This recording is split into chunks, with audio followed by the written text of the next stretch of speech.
Hey everyone, what's going on? I'm Doug Matthews. I'm a graphic designer based in Manchester. I'm going to teach you how to design a poster. The first thing you want to do is grab a pen and pencil and write out some ideas for your message. Keep it positive, but also keep it simple. The more words, the harder it is to design. I've paired my 3 messages earlier, which are "You are not alone," just a simple word together. And finally, I like the quote by C.S. Lewis, "Do sensible and human things," which I decided to simplify even more and say, "Stay human." Once you have those, you want to find inspiration for the style you want. I provide references to use on the worksheet using sites like Creative Block. Various designers I like the style of, such as Saul Bass and Aaron Draplin, and then just some Instagram accounts I often find inspiration at. You can save the images by screenshotting or just sketch out what you like. You can just use your memory if you want as well. The whole idea is just getting an image in your head. Now, using the grids I provided, you can sketch out or just use grids on another page. They're pretty simple to draw, and the whole point of it is just get ideas out. It's not about perfection because that comes a bit later. So to show you how to use the grids, the first one is the most simple one, where you can just put images within each rectangle. Or you can put type, so it could be like A, B, C, D. One that's quite simple and used quite often is this Z format.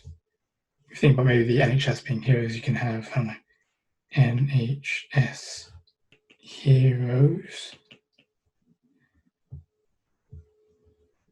And then you can have something like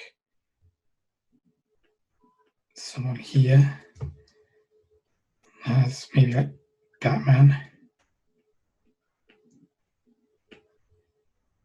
And if you have someone here as Superman, and you can have your cape, adding that little format. Another one you might use is this 3 columns. So thirds are quite a good one. You see thirds are twice on this. And an example, it would be the poster for Captain Marvel, the film, where it uses these big doors. It has Captain Marvel written here, and there she's just stood right in the middle. And it uses these big, like, giant doors as columns. The one with using thirds, you put something there, something there, something there, or something there. Or using this last one, everything just goes right in the middle.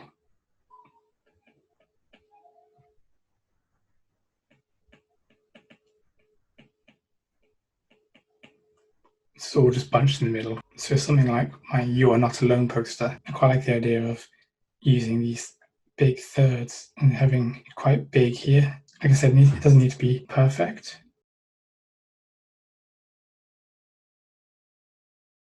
That doesn't quite work. And I like the idea of using these big columns as well. Something like, as I have together, so something like maybe having stripes. Hey, this is Doug from the editing room. This is where the software I used to record the screen broke, so you have to bear with juddery images for a bit. I hope that's okay. I think that one might quite work nicely. Something I like is expressive typography, which uses the type just to show the message. So for instance, Having the word alone far away from it to signify being alone, or just even the O being separate from not. my last thing was "stay human." I can imagine this one being big face. I think "stay human." It's a little bit boring, but it might be okay. Then what you want to do is you want to draw it full size. So I like that "You Are Not Alone" one. See again, it doesn't need to be perfect. You are not alone. Pretty simply done. Very messy. It doesn't look that great, but as I said, it doesn't need to. Or the other one I liked was it "Together"? I also decided to add some imagery from the two hands touching from the creation of Adam by Michelangelo, just for a little bit of fun, really, and to show the connection. And the last one was obviously "Stay Human." I've been looking through my magazines and I found this little image. I think that was quite fun. And because of finding that, I can sketch out how I want it quite nicely. So I said "stay," and "human" goes down here. and the guy right in the middle. Now I showed you that image I liked, that I thought about using. So all you need to do is grab it and cut it out. There we go. Nice little image of this little man. I found this little voucher within the magazine, which I quite like. So I might use that as well for something. We'll see. So I'll just cut that out as well. So I got this little dog cut out, which I quite like. I might actually mix it with this man because I quite like the idea of the dog playing a little flute. Just for a little bit of fun, stay human, a dog doing human kind of things. Might be kind of fun. And that's the fun thing with collage. You can just mix anything you want together, using images from magazines or newspapers, anything you got around really. Obviously this was from a little voucher and this is from a magazine. And you can do a mix and match, anything that has images. So I got this little guy playing that little flute. I might even add a little hat on top, we'll see. Because the whole thing is just about having fun. It's being creative, mixing it up. So I have this little thing sorted. What you do now is you stick it down, which is honestly the easy part. So you just need a glue stick and you need to get your piece of paper and you just stick it where you want it. You can use your template that you sketched on before. So I ended up going for something like this. Just a simple little dog playing a flute. So as you can see, it's really simple to make collage. You just cut it out and stick it down. As I said, any image you can use from any magazine, any newspaper. The other type of imagery I want to show you is paper cutout, which again is very simple. If I both put together, I wanted to use two hands and they're going together. So what you do is you draw it out, and don't be ashamed if you need to trace it. You can tape onto a screen and trace it. You can copy something by eye, you can do whatever. But for paper cutout, it is just a very simple shape you use. I don't know how well you can see this, but I decided to trace the hands. I stuck it on a screen and press lightly with a pencil. And you can do it by eye. And all you do is you cut it out. So I got these two cut out, the two hands. And all you do is you stick it on paper. So I've gone for this blue stock. You can use white paper, you can use whatever. I think something like that, and I'll trim off the edges. So I stuck them on, trimmed the edges. Something else you can do is using a pen like a Sharpie or Biro, whatever pen, is you can go around the edges of it. So I've gone over it in Sharpie. It's kind of rough, but that's the whole point of handmade. It's got that sort of quality to it. Now I might need to add some more to that thumb because that's a little weird, or this hand in general. But other than that, it's fine. So you've got your two images. Maybe you've only done one, that's okay. I've got two just show examples, and now you need to add type. There are some resources on the worksheet for hand lettering, and you can do this for either drawing straight onto the poster using a Sharpie, or you can draw it onto another piece of paper and cut out the letters. It's all up to you. Now I recommend starting with pencil, just so you can erase it. If you're a ruler, it helps drawing out the grid that's on the worksheets, or if you want, you can print them off and use that. So with this one, I'm going to be hand lettering onto it. So what you need to do is you start with your ruler, drawing out your grid. So I've drawn this little grid with pencil, very simply, very quickly, using a ruler, copying the one that's on the worksheet I provided, and then all I'm going to do is copy exactly what it shows for drawing the letters. You can practice on other sheets first. It's up to you. I'm going to go straight in. So copying the lettering worksheet, I've done the in pencil, written stay.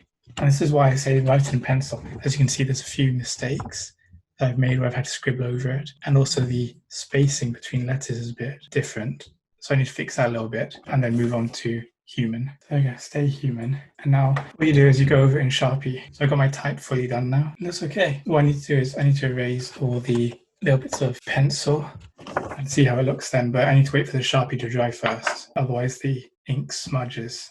For cutting out type, I'm going to use the same process as before, sketching it out using pencils, but instead of going over it in Sharpie, I'm going to cut out the letters.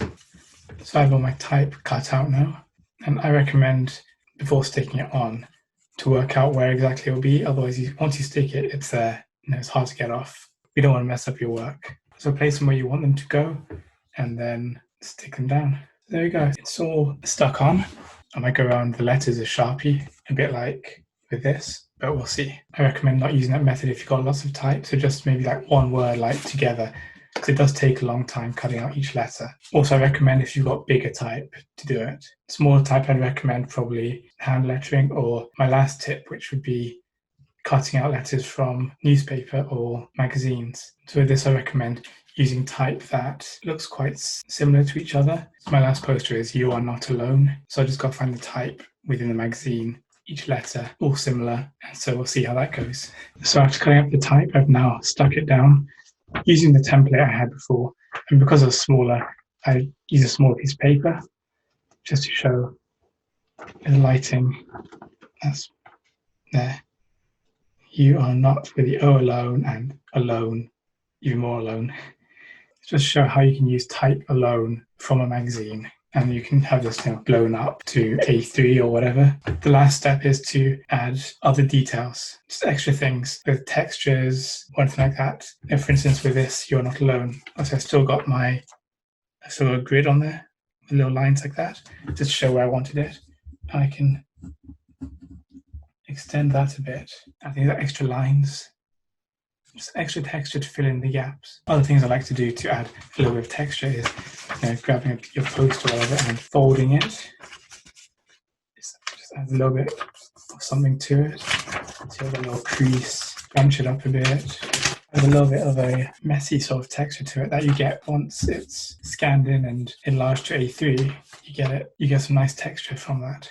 So there's my Stay Human poster. As you may be able to see, I added a little bit of an outline effect using just a coloured pencil. You can use pastels if you want. Here's my Together poster with the two hands. I did end up adding the Sharpie around the letters. As you can see, it made it much better. And finally, my You're Not Alone poster, which, as you can see, I added some extra lines and I added a bit of masking tape just a little bit of extra texture. I scrunched it up a bit and stuck it on. So those are just some of my tips on how to follow my worksheet. And if you have any questions, just get in touch, feel free to ask, and stay creative.